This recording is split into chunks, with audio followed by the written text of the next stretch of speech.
Namaste, welcome to Mindful Eating series. Today we will discuss why mindfulness is to be applied along with eating for achieving holistic health. The lifestyle diseases are increasing and it is causing around 1.42 million people death around the age of 30 to 69 years throughout the world.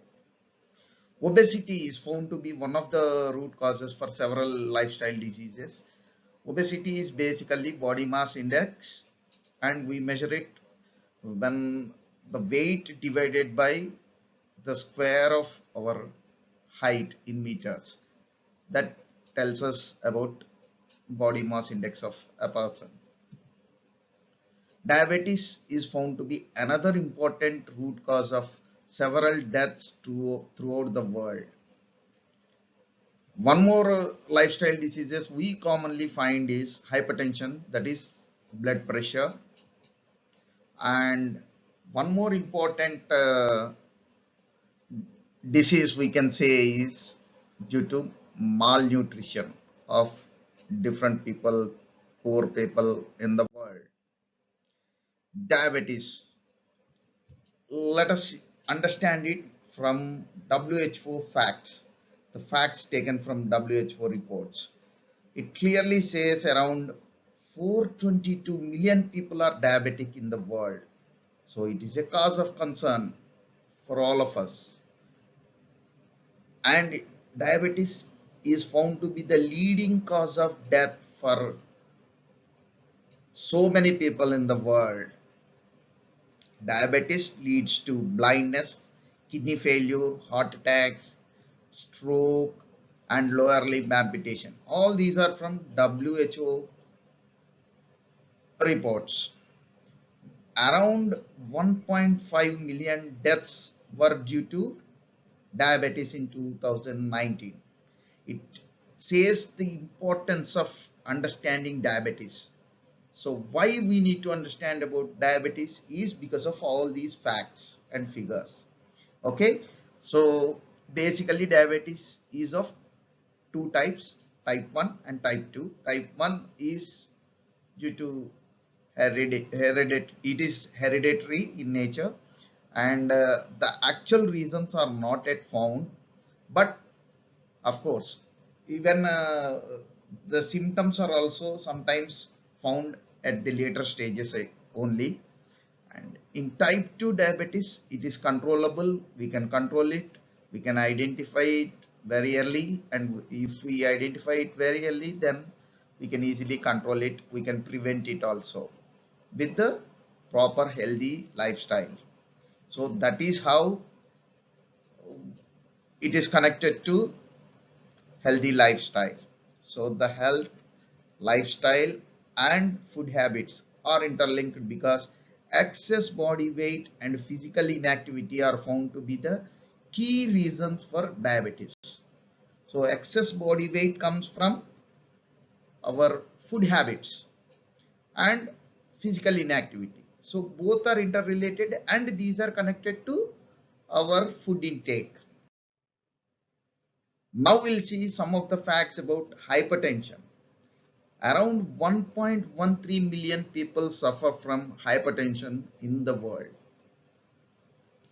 Around 46% of adults with hypertension are unaware that they have hypertension. They have this problem that people cannot identify on their own unless and until tested. Okay, even it is the same with the diabetes also.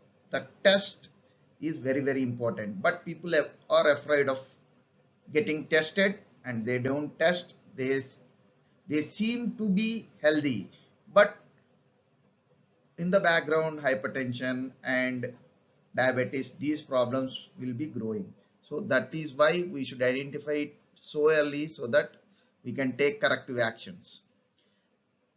42% with hypertension are diagnosed and treated. Only 42% people are diagnosed to be having hypertension and they are treated in the world. and these statistics are from WHO. 21% with hypertension are only under control. Remaining people, they don't have control over it, and it is out of control basically. Hypertension is found to be the major cause of premature death. So a person looks to be so good and healthy, but suddenly he gets a heart stroke and dies. Then when we analyze, we can find out the fact that he is having hypertension for so long. So it is undiagnosed. So we should, it again tells us the importance of getting tested frequently. And the reasons for hypertension as per WHO are unhealthy diets. That is, they have clearly mentioned what is unhealthy diet. Excessive salt consumption, a diet high in saturated fat and trans fats, low intake of fruits and vegetables. So you see, you just try to understand. WHO is clearly mentioning what is unhealthy diet and what are the other root causes for hypertension. That is physical inactivity, consumption of tobacco and alcohol, and being overweight and obese. Overweight and obese again is related to our food intake. So finally the root cause comes to be food intake. Our food habits will dictate our health or unhealthiness, right? Non-modifiable risk factors, those are family history, age above 65 years. Of course, these cannot be cured. If the hypertension runs your family, in your family, because of hereditary, it may come to you also, but we can control with our lifestyle modifications, because all these are lifestyle diseases. Because of the lifestyle, the problem may come, and the same lies in the solution also. The same thing we can apply it for getting cured, getting, or we can prevent these diseases based on the healthy diet and lifestyle modification, physical activity, like this. So, and coexisting diseases like diabetes or kidney disease will also uh, create hypertension problem, because diabetes is known brother of hypertension. Okay, both hypertension and diabetes go hand in hand, because you are increasing your sugar levels, and that will reduce your weighing capacity, and it will increase the, it will offer the resistance for blood flow and increase the pressure. So that is how blood pressure goes high. And kidney, obviously kidney purifies the blood, so the impurities in the blood will increase the mass of blood, and of course the pumping will need more pressure. Okay, the impurities will add weight to your blood, then it becomes thick, and of course the pumping capacity should go high. The pump means here the heart, so there will be a load on heart to increase the pressure to pump a denser fluid. So the density of fluid is increasing because of the impurities. So if the kidney is not properly functioning, then obviously it will increase, right? The other important reasons which we find are habit formation. So let us see how the habits are formed. Our mind is habituated to think in a proper direction, and or you see, if you do it for 21 days repeatedly, if you are repeating a particular task or a particular thought or anything, your focus is on a particular thing for 21 days repeatedly, then, or 21 times, then a habit can be formed. So that is how habits are formed. Suppose if you are eating a bad diet for 21 days continuously, then it becomes a bad diet habit for you. So food habits are formed like that. Again, good habits also we can do it in 21 days, right? Lack of awareness. In most of the cases, people don't know about diabetes, people don't know about hypertension and about their own body mass index, for how much weight, for how much height, how much weight should be there if the BMI is to be less than 25, or if the BMI is less to be less than 30. What is 25, what is 30, that also we'll see. Okay, and what are the limits for hypertension, what are the limits for sugar levels, and what is my sugar level right now, what is my hypertension, that is blood pressure right now, and what is the desired value, that also people should understand, and what is the effect of these diseases on my body, on my health. So holistically people should understand all these things, then only they can think about the food intake. They can mindfully observe what they are eating and how it is affecting our health. So the careful observation of the entire process is mindful eating, and which is causing our holistic health. Okay, it is contributing to our holistic health in a positive way or in the negative way. Suppose if you are not mindful about your eating practices or eating habits, then you will be compromising on your health. And all these three, that is your obesity, overweight, and hypertension. One more thing is our diabetes. All these are interrelated and interconnected, and all these things, the common factor is the food habits, right? So that is how this topic is connected in an integrated and holistic fashion, right? Fear of testing is another reason. Okay, test for the best actually. Suppose if you see a transformer, it looks so good. Unless and until we test the oil, okay, the healthiness of the oil dictates the healthiness of the transformer. Only simply by seeing externally we cannot identify that. Okay, the oil has to be tested, then we can understand the healthiness of the transformer. Similarly, just by seeing a person we cannot say he is a good person or bad person. Similarly, we cannot say he is a good student or not unless he is tested. Okay, so test is a very important aspect which says the condition, which tells us the condition of anything. So here also the condition of our sugar levels, our blood pressure levels, and our weight, our height, all these are to be tested. Unless you measure it, you cannot improve it. There is a saying, right? So unless we know what are my blood pressure levels, what are my sugar levels, we cannot try to improve our health.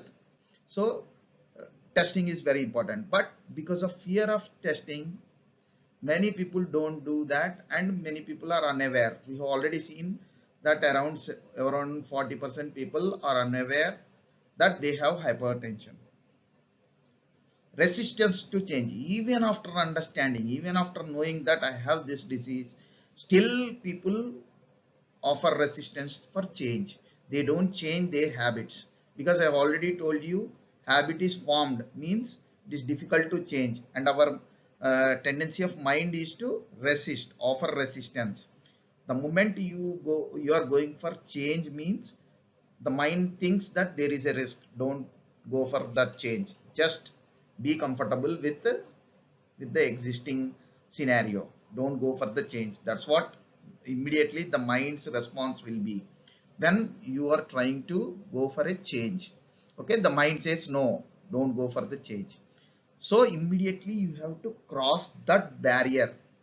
You should understand how the mind behaves and then just try to cross that barrier.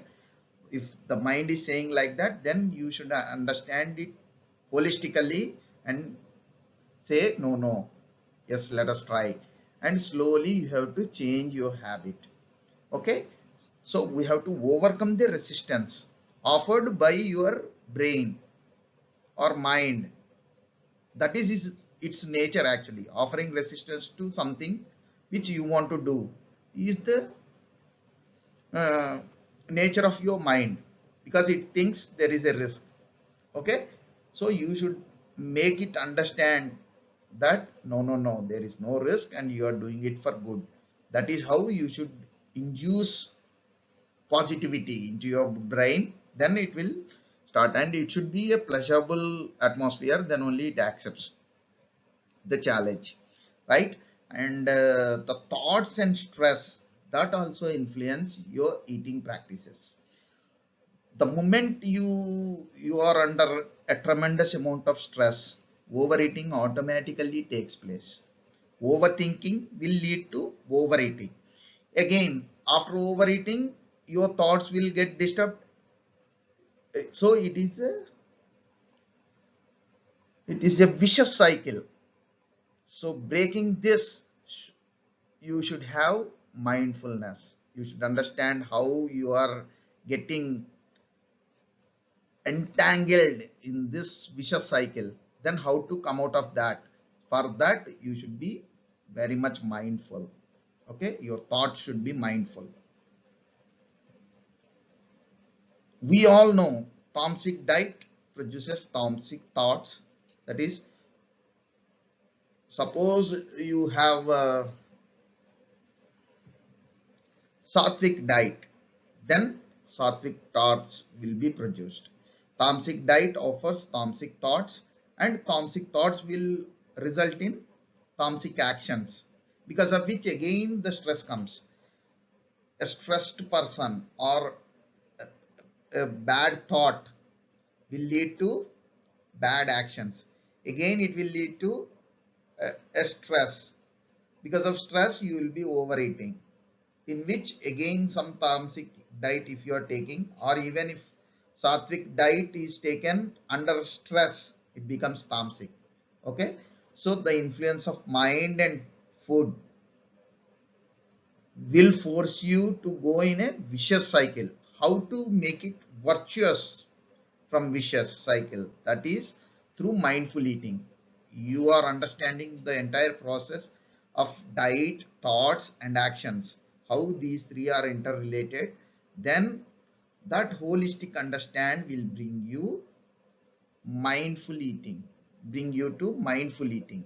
So you will be understanding the importance of eating and production of thoughts and actions, based on which again you will be undergoing a virtuous cycle which will help you in achieving holistic health.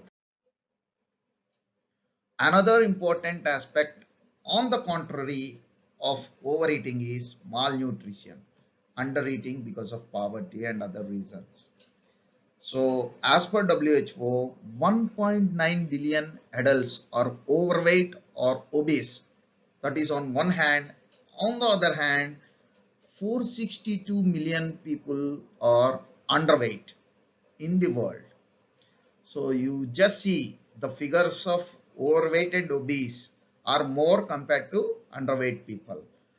Okay, that's why we have dealt that topic of overweight and obese, which is leading to diabetes and hypertension on the first part. Now we'll come to malnutrition. 45 million children under 5 years are too thin for their age, and malnutrition is the cause of around 45% of child deaths throughout the world. Okay, and not only for children, it is the problem for adolescents and ladies, etc., and poor people. Now we will understand with this What is the effect of malnutrition on the economy, on other factors of the world? Mostly this malnutrition and overweight, underweight, and all the problems discussed, hypertension, obesity, all these problems are related to, are very much more, are prevalent in low income and in middle income countries. Surprisingly, overweight and obese problems are also more in low income and middle income countries, and simultaneously malnutrition is also very high in these countries only. Okay, so what are the effects of malnutrition? Why it is very important to focus on is the developmental, economic, social, and medical impacts of global burden of malnutrition are serious and lasting for individuals and their families, societies, and countries. So, suppose there is a malnutrition for an individual, because of which his health deteriorates, and it is the responsibility of the family to protect him, both financially and uh, socially, economically, all these things. So again, it has a burden on the family. So many families constitute a society, and if the society is unhealthy, then the country becomes unhealthy, and this will affect the other countries also. That is how it is a chain. Okay, we will understand this again, like poverty will lead to malnutrition because they cannot buy good healthy food, because of which malnutrition happens, and it, and people become unhealthy.